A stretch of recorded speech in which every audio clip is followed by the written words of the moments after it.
All right, so winter doldrums have set in. You know, it's kind of drab out. The leaves are gone. It's cold outside. Kind of cold. I'm not wearing a coat. Not too bad, but it's it's a little chilly. We're thinking about traveling though, because this is that time of year where you start making the plans for the next year and figure out what you want to do. And so that is the reason we are giving you The top 25 places in 2025. in this episode of Window Seat.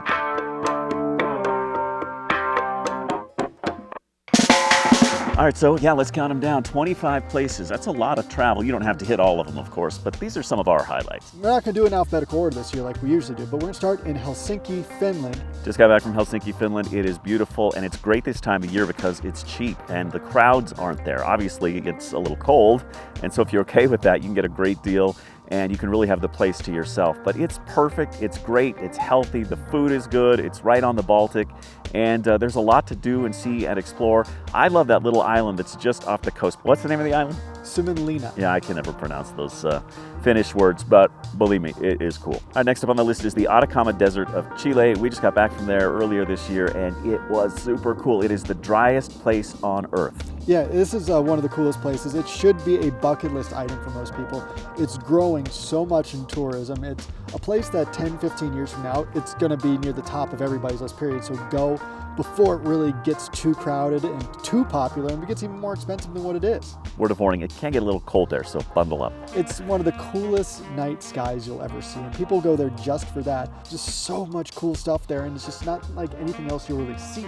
Next up is Santa Fe, New Mexico. Now, me and my wife were just there. Santa Fe, the food there is absolutely fantastic, and if you love the Southwest, the architecture, it's like nothing you really ever see anywhere else in the country outside of maybe New Mexico. There's a lot of great museums, George O'Keeffe, low-key, laid-back, relaxing vacation if that's what you're looking for. There's a cool train that runs between Santa Fe and Albuquerque called the Rail Runner, and it's awesome, and you can drink on it too, which is a great way to get between the two towns and have some fun along the way. Next up is La Paz, Bolivia. Now this has been high on my list of places to go for a while, really high up there, well above 10,000 feet, and it's really close to a couple of big natural wonders you kind of want to see. There's Lake Titicaca, that's not too far away near the border. And it's fun to say too. Yes, that's fun to say.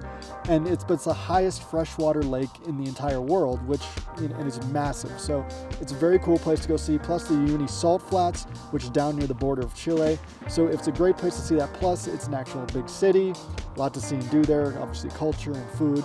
It's definitely somewhere you definitely should check out. All right, in case you haven't been able to tell, we love Central and South America, and that's why next up on our list is Nicaragua. Yes, it's right there near Costa Rica if you're going to Costa Rica, but this might actually be a little cooler because it's probably going to cost you even less money and it's going to be less crowded than Costa Rica will be. Worth it to go check out Nicaragua because it's not high up there on the tourism list yet, but it's going to be as it starts to grow. All right, next up on the list, let's head to Eastern Europe. Why don't we? We're going to go to Budapest, Hungary. This is one of my favorites and most underrated cities in my opinion in all of Europe. There's so much culture, so much good food, just wine, everything about that city. It's got a vibe to it that is really hard to beat. We met a couple of really cool people in Budapest. One is this guy, Nimrod Kovacs. He's a winemaker, has a winery in Hungary, which is super cool. So if you go there, be sure to drink his wine. And there's an awesome restaurant right in downtown Budapest, not far from the Parliament building, called the Iguana. And it is run by a guy from America, from Colorado, who started a Mexican restaurant in, of all places, Hungary, and it's a big hit. Yeah, and you can go, obviously do the Buda Castle, you can take the funicular. There's so much to do. You just got to check it out. And they've got those cool baths. I know you're into baths, so they've got that too. Yes, well, why wouldn't you like baths? You like to warm up, feel nice, relax. You're relaxing on vacation.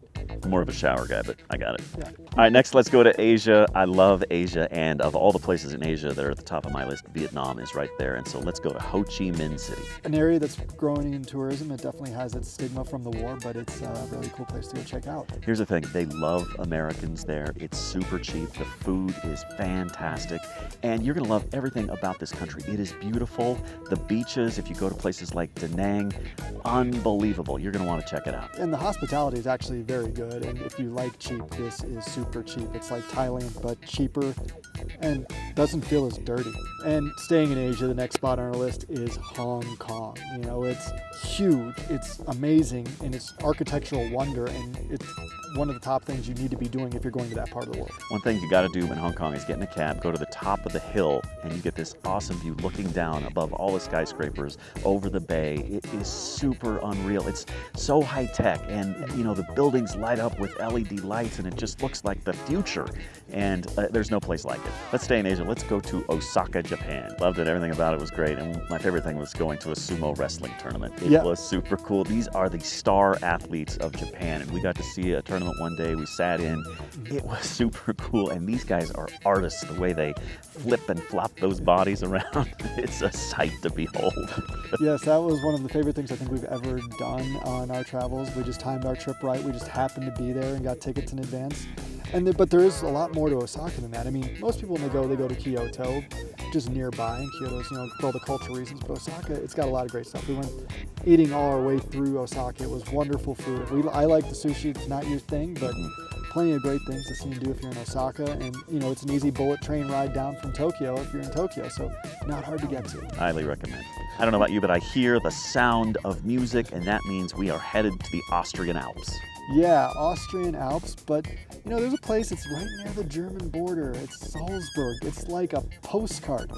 You know, that place, we went there one day. It was in the middle of winter, but it's just beautiful. It didn't matter how cold it was. There's just something about that place that just feels magical. If you love the sound of music, this is where it was set. You can almost hear the Von Trapps singing. There's also Mozart's house right there in the middle of town, so you get all this music history right there, not to mention the gorgeous setting, scenery, backdrop, and you get great food, so it's just the place to go. Yeah, it's just one of the most beautiful cities, I think, in Europe, just off of sheer looks and architecture, so definitely a place. If you're wandering through that part of the world, you need to make sure you check out. Everyone wants to talk about Morocco and Casablanca and Marrakesh, but really, I think Tangier needs to be talked about more with those, and that's why we got it next on our list. It's super easy to go, even if it's the only place you're going to in Africa. Find your way to the southern tip of Spain or Gibraltar, hop on a ferry across the Mediterranean, and get over to Morocco. We did a day trip there. It was super easy. The ferry ride was just fine, and you get there and suddenly you are immersed in Moroccan culture. The sights, the smells, the sounds. You can hear the daytime prayers all day long over a loudspeaker. You skip into a little restaurant there and have this amazing Moroccan food. I have this distinct memory of going to a little souk or a market, picking up this bag full of olives for like $1 and snacking on those all day long. Everything about it. And those might have been the best olives I've had in my entire life. And I don't like olives, period. And I loved those. Those were amazing. Yeah, that whole day is, you go to the Hercules Caves and out to the point out there. There really is a lot more to do than you'd think. And, you know, we just wouldn't expect it. And it's an easy ferry ride over from the south of Spain if that's where you're at that point. Head to Tangier. All right, next up, you know us. We love nature. We love these natural wonders. We've shown you Iguazu Falls in South America before, but this year we're saying go to Victoria Falls in Africa, right near the Zambia and Zimbabwe border. I catch some rays down in Africa, as a wise man once said. This place looks amazing. We had intended to go there once before, but we were shut out because of COVID, so now it's finding its way back to the top of the list. Africa is really an unexplored continent for us, but one of the first places I want to hit is Victoria Falls. This next one's easy for us, and it's domestic. It's especially easy for me because I'm actually a native of this part of the world. We're talking about Western Colorado. Yeah, Western Colorado, there's so much out there. I mean, you can talk about Grand Junction, you can talk about Palisade, you can talk about Telluride or Ouray or Durango. I mean, pick your spot. You have a ton of them, and there's so many cool places to visit, day trips for hiking, just wandering around, drinking wine, exploring the ski villages. What are you thinking about doing out there? I love places like Aspen, my hometown of Glenwood Springs. They've got the world's largest hot springs swimming pool. So if you spend a day in the cold up on the mountain doing some skiing, you just go down there, get in this 104-degree swimming pool, and you can really melt away all of your aches and pains. And it's just such a beautiful part of the country. My grandpa had a cattle ranch right beneath this place called Mount Sopris, and I still, etched in my memory, have these beautiful images of my childhood spent right there in gorgeous Western Colorado. All right, let's stay in the USA, why don't we? Let's head to the Pacific Northwest to the town of Portland in Oregon. It is gorgeous. It is right there on the river, and it is stunning. The views are amazing, the people are amazing. It's got that cool Western US vibe where people are so laid back and people do their own thing. It's creative and fun, and I think it's a great spot to hit. Yeah, it's a very eclectic place. It's kind of like Seattle, but smaller, and it's even a little more weird. And I'm very proud of their weirdness. I mean, we've seen the show Portlandia. I mean, that show kind of highlights a little bit of what it is, but it's different. It's something unique, and that's why we like it, is because it's unique. It's not the same city you're going to over and over again. And next up, we're going over way back to Asia, but the Middle East part of Asia. And we recently were just actually in Oman. We took a day trip and went and saw the fjords of Oman. It was gorgeous, it was beautiful, but Muscat, the capital of Oman, is growing so much. They're doing so much development, they're adding so many hotels and resorts that they're really trying to draw you in. So now is the time to go before it gets too blown up with all of this stuff and it becomes way too expensive to do. A lot of places in the Middle East have seen the success Dubai has had, United Arab Emirates. They see the growth, the potential, the wealth, and they're like, we got to get in on some of that. And so Oman's one of the places that is doing that. And for the moment, it's still really untouched. So if you're going to go, now's the time to do it. Exactly.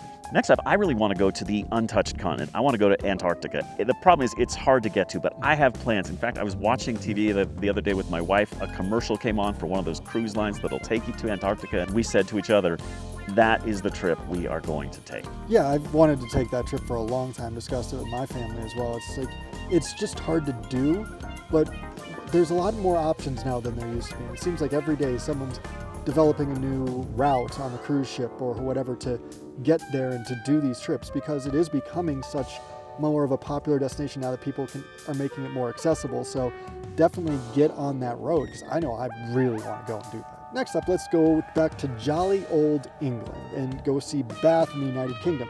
This is, a smaller town. It's grown in popularity lately due to Bridgerton, because that's where Bridgerton is set. So the architecture of that town is used a lot for it, and it's absolutely beautiful. My wife and I recently went there. They obviously have baths. Jeremy has mentioned how much I like baths. And this is where the old Roman baths actually were during the Roman Empire. Speaking of baths, did you take one today? Yeah, absolutely. Why not? I'm not so sure about that.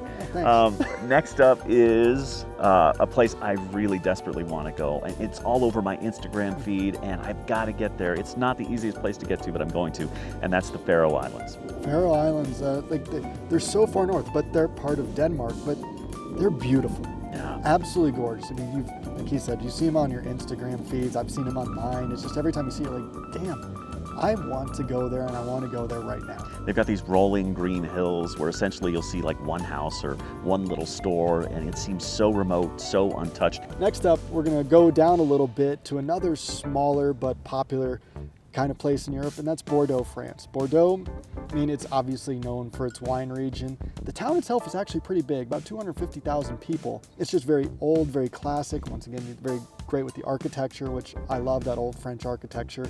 So, I mean, I can't get enough of it. Next up, we're going to Turkey.